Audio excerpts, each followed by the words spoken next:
When I married the love of my life, my family cut all ties with me.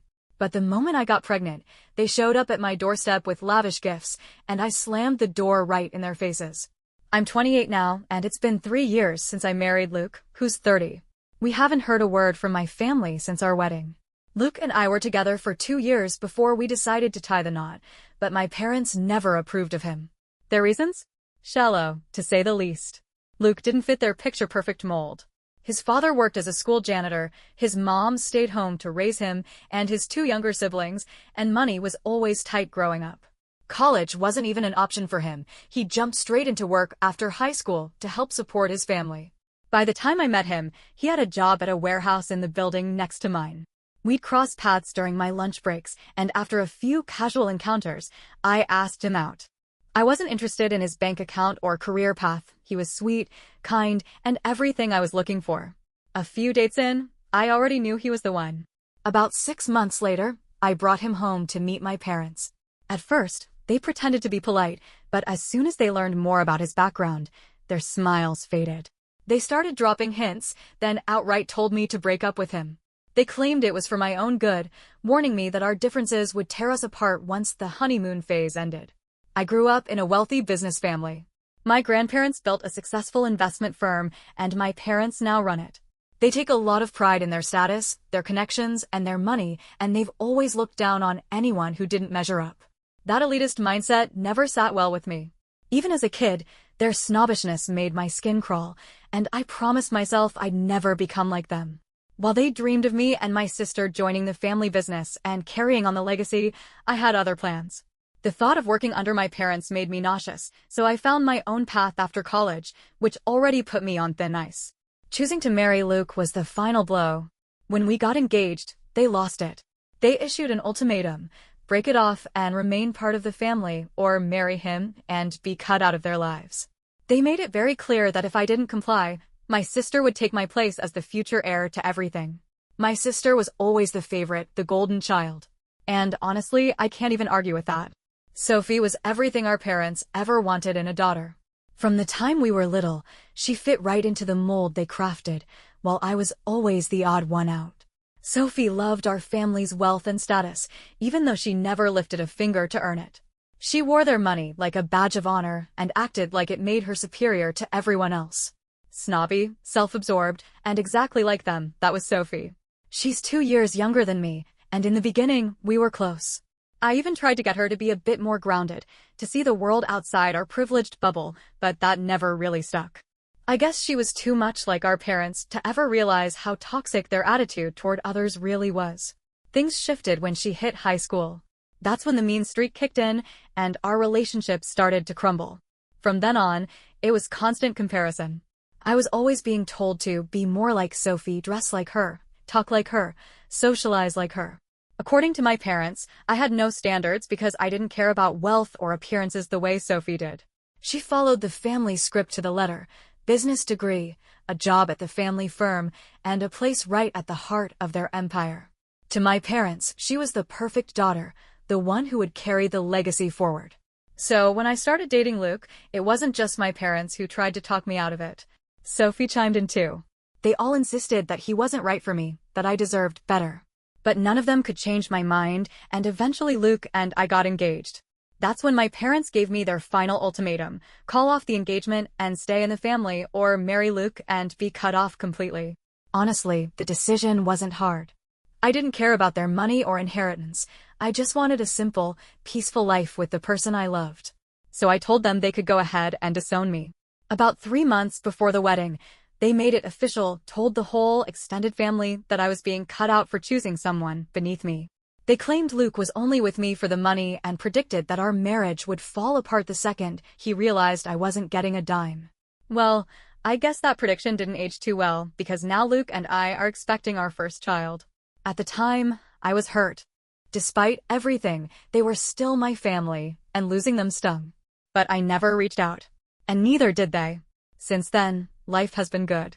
I continued my HR job, and Luke was promoted to warehouse manager shortly after we got married. The promotion came with a solid raise, and we've been living comfortably ever since. When we found out I was pregnant a few months ago, it felt like the final piece of our little puzzle falling into place. His parents, my in-laws, have been nothing but loving and supportive. They've treated me like their own daughter from day one and never made me feel the gap left by my own family. Everything was calm, drama-free until about 2 weeks ago. Out of the blue, Sophie texted me. "Just a heads up," she said. "Our parents might be paying me a visit soon." And if you're thinking that maybe she had changed, that she'd finally become a decent person, well, not quite. She had warned me things weren't as they seemed. The only reason she even reached out was because she was furious with our parents. Turns out, about a year ago, they'd set her up with the son of one of their longtime friends, a guy from a wealthy family, just like ours. She agreed to go on a few dates, give it a shot, and see if something real could grow out of it. Our parents constantly praised his family, mostly because they came from similar financial circles, and he was doing well for himself. Nearly a year into dating, he popped the question, and Sophie said yes. She genuinely thought this would finally make our parents proud. She was ready to settle down, start a new chapter, maybe even build a family. But before they could go public with the engagement, the guy's parents insisted that both of them undergo fertility testing. Apparently, they were desperate for grandkids and paranoid, too. Their son had previously dated a woman who'd concealed the fact she couldn't have children due to a hysterectomy, and they didn't want to be blindsided again. Sophie thought the whole request was strange, but agreed to it anyway, mostly to keep our parents happy and move the engagement forward. But then the tests came back. And again. And again. The results didn't change. Sophie was infertile. Doctors couldn't explain why. Nothing made sense medically. But the damage was done. Eventually, the guy called off the engagement. He wasn't willing to go against his family's wishes. And the worst part? Our parents turned on Sophie, blaming her as if any of this had been her fault. I can't even begin to describe how twisted it all felt. Reading her message was gut-wrenching. And just when I thought it couldn't get worse, she told me the real reason she was sharing this now, because she'd heard through the grapevine that our parents knew I was pregnant. And since they no longer saw a future with grandchildren through her, they were coming for me. I was now their last hope. Luke and I talked that night, and we both agreed. No matter what they said or did, we were done. There would be no reunion, no fresh start. Especially after the way they treated Sophie, how could I ever welcome them back into my life? And just like Sophie had predicted, 3 days later, they showed up at my front door. I barely had time to react before they wrapped me in a hug, all smiles, saying they'd heard the big news. I was going to make them grandparents. They wanted to put the past behind us, to reconnect, and start over. And of course, they hadn't come empty-handed. They brought gifts. Lavish ones. The kind that easily cost upwards of $40,000. It was the mention of those gifts, and the ridiculous price tag attached to them, that really pushed me over the edge. I was only a few months into the pregnancy, still not showing, especially since I'd been wearing baggy clothes. So I looked my parents straight in the eye and told them the rumors weren't true. I wasn't pregnant. Then I let them know I'd recently spoken to Sophie, and I was well aware of why they were actually there. And even if I had been pregnant, that wouldn't change a thing. I wasn't interested in mending our relationship, not if their only motivation was the possibility of grandchildren. I'm a whole person, not some vessel for continuing the family line. If that's the only reason they suddenly wanted back into my life, then no thank you. I also told them, quite plainly, that I knew my worth, and it sure as hell wasn't for sale at $40,000. Then I closed the door. And honestly, it felt good. I didn't feel guilty for a second. After everything they'd put both me and Sophie through, they didn't deserve the picture-perfect family they were chasing. But later that day, my dad sent me a message, and now I'm not so sure how to feel. That's actually why I'm here now, looking for advice. It wasn't a long message, so I'll just share it with you exactly how it was written, and you can decide what to make of it. The reason we came to see you and try to fix things is because we know you're pregnant. We know you didn't want anyone telling us yet, but the rest of the family agreed. It was time to try and make things right. Your mother and I, we've been so sorry about how things went after your wedding. We've wanted to reach out more than once, but every time we did, someone would tell us you still hated us. So we kept waiting, hoping things would settle down before we reached out. Maybe that was our biggest mistake, waiting too long instead of stepping up and actually saying something. But I don't just want to apologize for what we've done to you. We owe Luke an apology too. We judged him unfairly. We were just scared, afraid he'd break your heart. You know how it is in our social circle. Stories of people falling for someone who only wanted money. We thought we were protecting you. But now I see that in trying to do that, we didn't give Luke a real chance. We got it wrong, really wrong. I just wish we'd told you all of this sooner. And believe me, your mother and I still want to. They ended the message by saying they'd always regret what they'd done to me. Then they shifted the focus to Sophie, trying to undermine everything she'd told me. According to them, her ex didn't leave her just because of the fertility issue. They claimed there were many other reasons she conveniently left out, like her supposed anger issues and how insecure she was in the relationship. They said the guy actually reached out to them afterward to explain why he ended things, painting a much different picture than what Sophie shared. They wrapped it up by insisting they knew I was worth far more than any gifts, that those were just meant to show their sincerity and remorse, that they were truly sorry and hoped I could forgive them. After reading all that, I was left spinning. I didn't know what to believe anymore. Part of me started feeling guilty about slamming the door in their faces. I wondered if maybe I had been too harsh, maybe I should have given them a chance. But that's when I sat down with Luke and talked everything through. And honestly, I'm so glad I did. He said what a lot of people in the comments were also saying, that at this point, it doesn't really matter what the truth is about Sophie and her breakup. The core issue here wasn't about Sophie. It was about why my parents showed up in the first place. And the answer to that was simple, because I'm pregnant. If I hadn't been expecting, they wouldn't have bothered. They only reached out because now I was their last chance to become grandparents. Their timing said everything. They'd waited all this time, staying silent while we were hurt and angry, as if they had the luxury of choosing when to be involved. And now they were acting like it was all okay, as if a few gifts and a vague apology could erase years of silence and damage. Luke also pointed out how emotionally manipulative their message was. And being pregnant, I have noticed myself being more sensitive lately, so I probably reacted more emotionally than usual. But when I looked at the message again through a clearer lens, I started seeing the cracks. Like, if they were truly so sorry, why didn't they ever try to reach out before now? They could have emailed, called, even messaged Luke directly. They knew how to find us. Instead, they just waited, hoping time would heal what they weren't willing to fix. And the stuff about Luke being a gold digger? That was especially ridiculous. From the beginning, we'd kept our finances separate. I was the one who pursued him, not the other way around. And if he really had been in it for the money, he'd never have stuck around when he got nothing out of it. What stung most was how they never made any effort to get to know him. They admitted in their message that they judged him unfairly, yet they still hadn't reached out to him directly to apologize.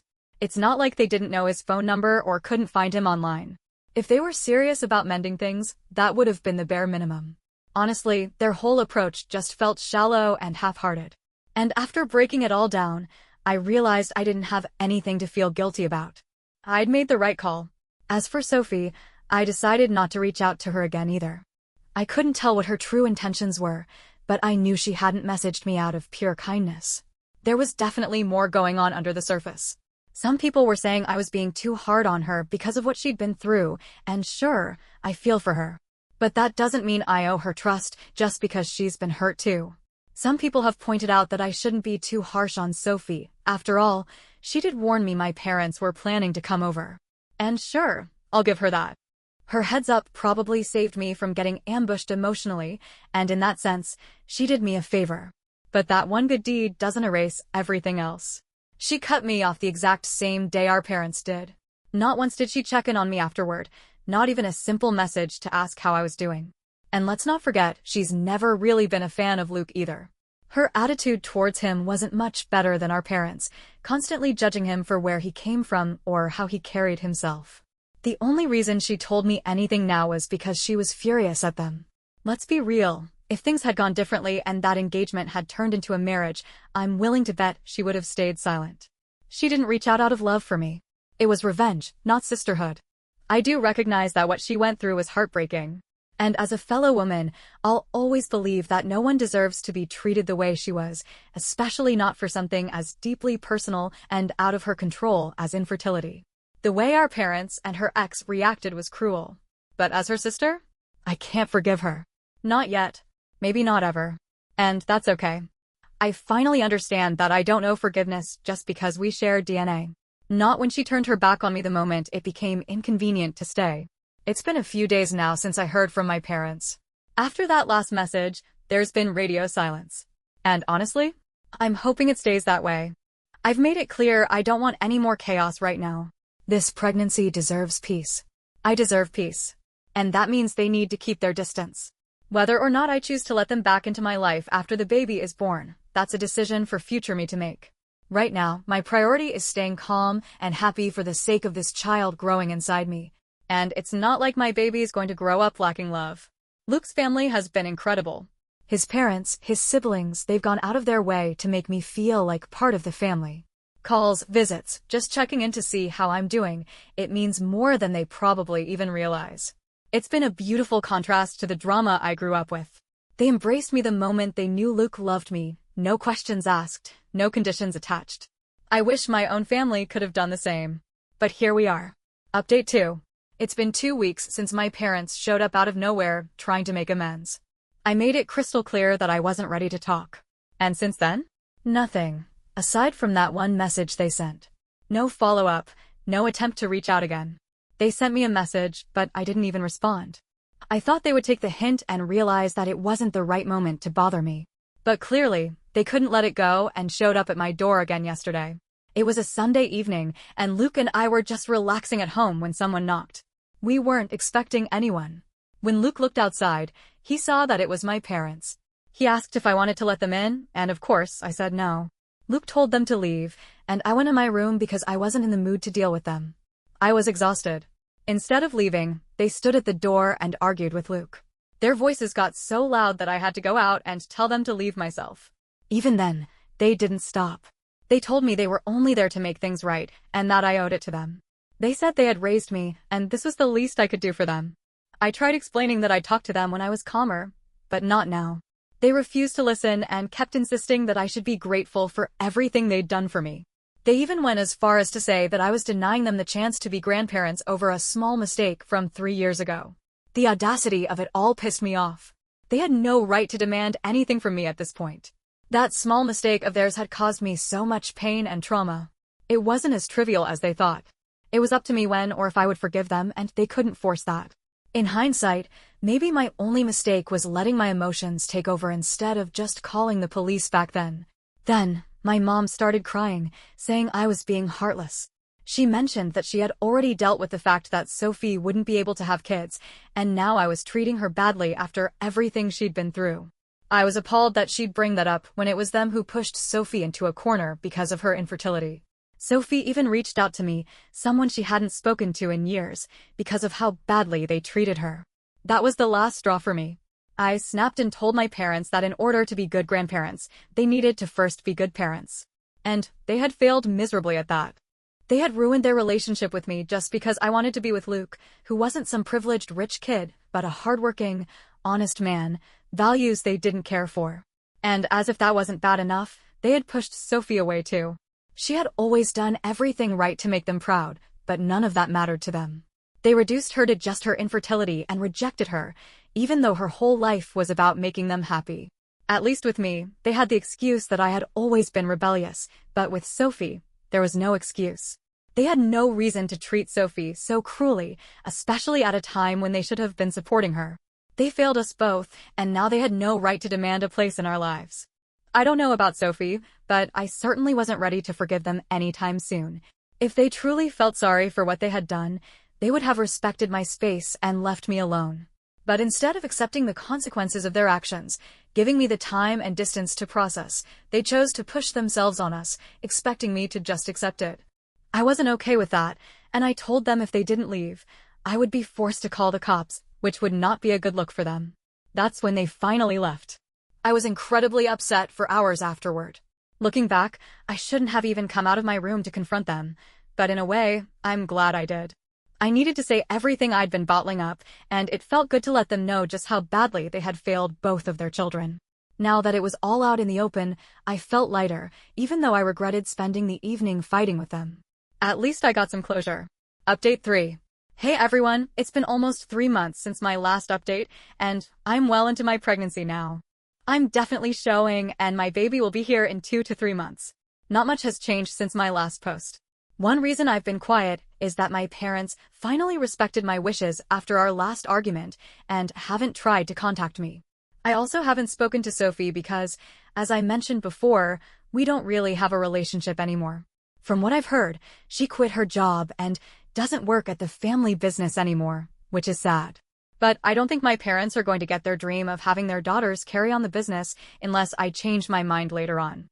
The reason I'm posting now is that a couple of days ago, I got a call from my parents' lawyer. The last time he reached out, it was to inform me that my parents had legally disowned me and I wouldn't be getting any inheritance.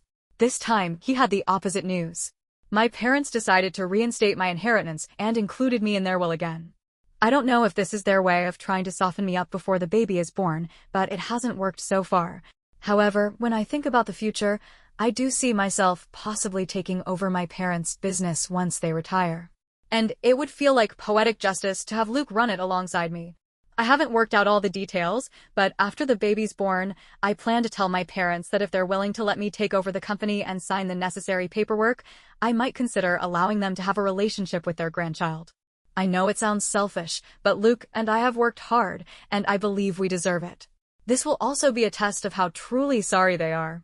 If Sophie wants to work with us, I wouldn't be opposed, but for now, this is just a plan I haven't acted on yet. Luke is on board with the idea, and after the baby is born, we'll think it through. And here's what I'll tell you at the very end. You watch the story to the end. It means only one thing. This video format suits you. You should subscribe to the channel to continue listening to similar stories in this format.